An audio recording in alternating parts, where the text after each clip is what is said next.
মেলায় ঘুরতে গিয়ে যা করে। ফাইনালি কলকাতায় আসার পর এতদিন পর মেলায় ঘুরতে যাচ্ছি, তাও আবার দাদা ভাইয়ের সাথে। আজকে তো অনেক মজা করব। চলে এসেছি দেশপ্রিয় পার্কের এক্সিবিশনে, যেখানে একটা বড় সড়ো মেলা হচ্ছে আর এখানে প্রচুর মানুষের সমাগম হয়েছে। আমার তো ভীষণ ভালো লাগছে।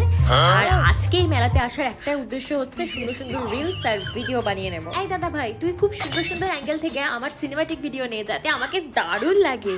বাবা, এখানে যা সব সুন্দর সুন্দর জামার কালেকশন দেখছি, আমার তো ভীষণ ভালো লাগছে। আজকে দাদার থেকে অনেকগুলো জামা ঝেপে নিতে হবে। হ্যাঁ, হাই এভরিওয়ান। হ্যালো, বোনের চ্যানেলটা একদম সাবস্ক্রাইব করবে না। বদমাস, তুই আমার চ্যানেলে এসে এগুলো কেন বলছিস না? দেবো না একটা। ইস, আগে যদি জানতাম এখানে এত সুন্দর এক্সিবিশন হচ্ছে আর এত এত লোক এসেছে, তাহলে মাকে জোর করে নিয়ে আসতাম। মা তো আসতেই চাইলো না। মাই গড, এই এক্সিবিশনে এসে দেখলাম যে ফেমাস ইউটিউবার প্রীতিরও এখানে একটা স্টোর রয়েছে আর সেখানে প্রীতি নিজে এসেছে। আমি তো আজকে ওর সাথে সেলফি তুলবোই। অ্যাজ আ কন্টেন্ট ক্রিয়েটার আমিও একজন ইউটিউবার, এখানে এসে আমার আরেকটা ইউটিউবারের সাথে দেখা হয়ে গেল।